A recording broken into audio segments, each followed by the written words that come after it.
Hello dear learners, this is Professor Kavita Brahmankar and today we will see topic 3.3 that is Cohen-Sutherland line clipping algorithm. After watching this video, you will be able to write and explain the Cohen-Sutherland line clipping algorithm. Course outcome that is CO4 will be achieved after watching this video and PO1, 2, 3, 7, 8, 9 and 10 these program outcomes will get satisfied. The prerequisite for this topic is you should have the knowledge of windowing and clipping and how to assign region codes to the clipping window. Then Cohen-Sutherland line clipping concept हम एक बार फिर से revise करेंगे जो कि हमने last lecture में देखा था. तो दिस इज आवर विंडो और इस विंडो के अंदर जो भी ऑब्जेक्ट है वो हमको डिस्प्ले करना है. सो इस विंडो के दो कोऑर्डिनेट्स हैं या फिर विंडो के दो पॉइंट्स है that is wx1 and wy1 और इस पॉइंट पे wx2 and wy2. So these are the window coordinates and अगर हम कोई लाइन ड्रॉ करते हैं तो हमको मिनिमम दो पॉइंट्स लगने वाले हैं P1 and P2. So P1 के कोऑर्डिनेट्स है x1 y1 एंड P2 के कोऑर्डिनेट्स है x2 y2. सो अब जो भी लाइन दिया है हमको उस लाइन को एक तो विजिबल, इनविजिबल या पार्शियली विजिबल इस पार्ट में या इस कंसेप्ट में हमको उस लाइन को सबसे पहले आइडेंटिफाई करना है और उसके बाद अगर लाइन विजिबल है मीन्स वो रीजन अगर इस विंडो के अंदर है, ये हमारा विंडो है, सो अगर हमारी लाइन के पॉइंट्स विंडो के अंदर है तो उस लाइन को डिस्प्ले करेंगे. अगर दोनों भी लाइन के पॉइंट्स विंडो के बाहर है तो हम लाइन को डिस्कार्ड या रिमूव करेंगे और रिजेक्ट करेंगे. या अगर हमारी जो लाइन है वो विंडो के बाउंड्री के साथ अगर इंटरसेक्ट हो रही है तो हम उसका इंटरसेक्शन पॉइंट कैलकुलेट करेंगे और इंटरसेक्शन पॉइंट कैलकुलेट करने के बाद फिर ये जो छोटा सा पार्ट दिख रहा है लाइन का P1 एंड P1 डैश उसको कंसिडर करेंगे और इनके लिए रीजन कोड फाइंड आउट करके फिर हम देखेंगे कि लाइन, ये जो छोटी सी लाइन है वो विजिबल है, इनविजिबल है या पार्शियली विजिबल. सो इस तरीके से हम स्क्रीन पे लाइन डिस्प्ले करने वाले हैं. So let us see the concept के हमने कैसे रीजन कोड्स को डिवाइड किया था. ये हमारी विंडो है, विंडो को हमने 9 रीजन्स में डिवाइड किया था और उसके लिए हमने TBRL कोड असाइन किया था और उस रीजन कोड को हम बोलेंगे TBRL, top, bottom, right and left. Left side में है विंडो के तो लेफ्ट बिट 1 कर दीजिए, टॉप साइड में है और लेफ्ट साइड में भी है तो दोनों बिट सेट कर दीजिए या फिर 1 कर दीजिए. तो इस तरीके से हमको रीजन कोड्स फाइंड आउट करने हैं. देन जैसे कि हमने लास्ट लेक्चर में देखा था कि लाइन क्लिपिंग जब होती है तब हमारे पास 3 पॉसिबिलिटीज होती हैं. पहली कि line is completely inside the window. अगर लाइन कंप्लीटली विंडो के अंदर है तो we will accept that line and we will display that line on the screen.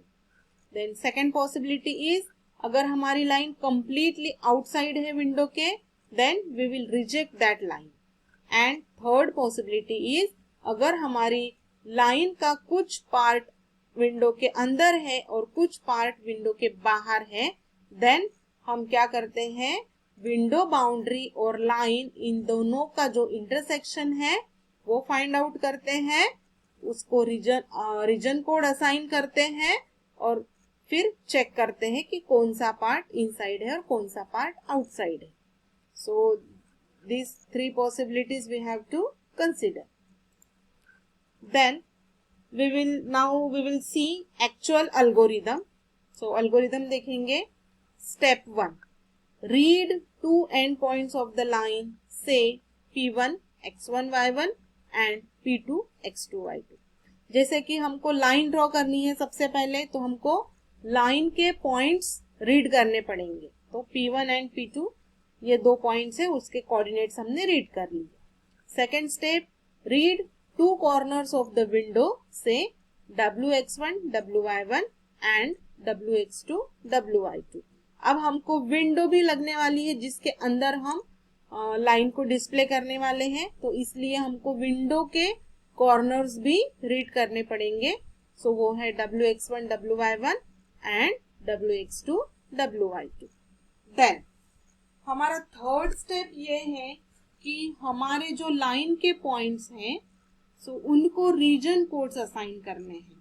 So assign the region codes for two end points P1 and P2 using steps. So set bit 1 if x is less than wx1। अगर x coordinate की value छोटी है window के x1 coordinate से, then we will assign or we will set bit 1। if set bit 2 if x is greater than wx2। अगर x की value बड़ी है विंडो के x2 कोऑर्डिनेट से, then we will set bit 2। then set bit 3 if y is less than wy2 and set bit 4 if y is greater than wy1। अगर y की value बड़ी है विंडो के y1 कोऑर्डिनेट से, then हम bit 4 set करेंगे। तो इस तरह से हम 9 पार्ट्स में रीजन कोड्स को असाइन करेंगे विंडो के। देन स्टेप 4, अब हमने रीजन कोड्स भी असाइन कर लिए, लाइन के कोऑर्डिनेट्स रीड कर लिए, विंडो के कोऑर्डिनेट्स रीड कर लिए। अब हमको विजिबिलिटी चेक करनी है लाइन की। So step 4 is check for visibility of line P1 and P2। So visibility check करने के लिए first point is if region codes for both the end points P1 and P2 are 0 0, then line is completely visible, and if line is completely visible, then draw the line and go to step 9। our step 9 is stop। so अगर दोनों and points के reason code 0 0 है, so ultimately हमारा जो logical ending है वो भी 0 आने वाला है। so एंड पॉइंट्स भी 0 है और लॉजिकल एंडिंग भी 0 है, मीन्स हमारे लाइन के जो पॉइंट्स हैं या फिर हमारी लाइन है वो कंप्लीटली विंडो के अंदर है। So means that line is visible, and अगर लाइन विजिबल है so we have to draw that line on the screen. अगर हमने स्क्रीन पे लाइन ड्रॉ कर लिया, देन गो टू स्टेप 9, और 9 स्टेप है स्टॉप, यहाँ पे हम स्टॉप कर देंगे। Then second condition is if region code for both the end points are not 0 0 and logical ending of them is also not 0, then the line is completely invisible। अगर दोनों end points 0 0 नहीं है, कोई भी एक bit इसमें से 1 है और उनका लॉजिकल एंडिंग भी नॉन जीरो है, okay, then line is completely invisible. So अगर लाइन कंप्लीटली इनविजिबल है, so we have to reject that line and go to step 9। अगर लाइन कंप्लीटली इनविजिबल है तो उसको हम रिजेक्ट करेंगे, और रिजेक्ट करेंगे मीन्स वो लाइन स्क्रीन पे डिस्प्ले नहीं होगी। Then go to step 9। Condition, next condition is if region code for two endpoints do not satisfy the conditions in 4a and 4b, then line is partially visible। so अगर a और b ये दोनों condition satisfy नहीं हो रहे, means line completely visible नहीं है और लाइन कंप्लीटली विजिबल है और लाइन कंप्लीटली इनविजिबल है, ये दोनों सेटिस्फाई नहीं हो रहे, मीन्स अब हमारी लाइन क्या है, पार्शियली विजिबल है। सो अगर लाइन पार्शियली विजिबल है तो हम क्या करते हैं, so step 5, determine the intersecting edge of the clipping window by inspecting the region codes of two end points. तो हम क्या करते हैं कि विंडो और लाइन का जो इंटरसेक्शन पॉइंट है वो फाइंड आउट करते हैं और दोनों भी लाइन के जो एंड पॉइंट्स हैं उनका रीजन कोड फाइंड आउट करते हैं। जैसे कि हमने यहाँ पे देखा है लास्ट डायग्राम में, यहाँ पे हमने यहाँ पे इंटरसेक्शन पॉइंट कैलकुलेट किया है। देन इंटरसेक्शन पॉइंट कैलकुलेट करने के बाद इसका रीजन कोड फाइंड आउट करेंगे और इसका भी रीजन कोड फाइंड आउट करेंगे। देन डिसाइड करेंगे, लॉजिकल एंडिंग के रिजल्ट के बाद डिसाइड होगा कि ये इतना जो पार्ट है ये विजिबल है या इनविजिबल है। तो इस तरह से हमको प्रोसीजर करनी है। Then if region codes for both the end points are non-zero, then find intersection points P1 and P2 with the boundary। Means अगर दोनों जो पॉइंट है हमारे P1 dash and P1 last example में जो हमने देखे थे वो अगर नॉन जीरो है फिर से हमको उनके इंटरसेक्शन पॉइंट कैलकुलेट करने पड़ेंगे और कितना पार्ट विजिबल होता है और इनविजिबल होता है वो देखना पड़ेगा।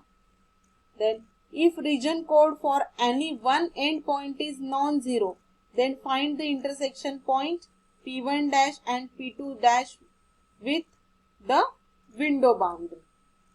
मीन्स अगर किसी एक एंड पॉइंट का रीजन का बिट अगर नॉन जीरो आता है तो फिर से हमको इंटरसेक्शन पॉइंट फाइंड आउट करना है। Then next step is divide the line segment considering intersection point. हमको अब लाइन सेगमेंट को डिवाइड करना है इंटरसेक्शन पॉइंट के accordingly and reject the line segment if any one end point of it appears outside of the clipping window। मीन्स अगर एक point अगर विंडो के बाहर आता है हमारे लाइन का तो उतना पार्ट हमको रिजेक्ट करना है लाइन का and draw the remaining line segment. और जितना भी विंडो का पार्ट लाइन का पार्ट विंडो के इनसाइड आता है वो पार्ट हमको ड्रॉ करना है, कंसिडर करना है। And the last step is stop. तो this is how Cohen-Sutherland line algorithm works। Then how to find intersections with clipping boundary। These are the formulas that how we can calculate intersections with the clipping boundary and ये आपको useful होगा जब हम numerical solve करेंगे इस algorithm के, तब ये काम में आने वाले हैं। Then let us summarize। We have studied the steps of Cohen-Sutherland line clipping algorithms and we have studied the formulas to find intersections। Then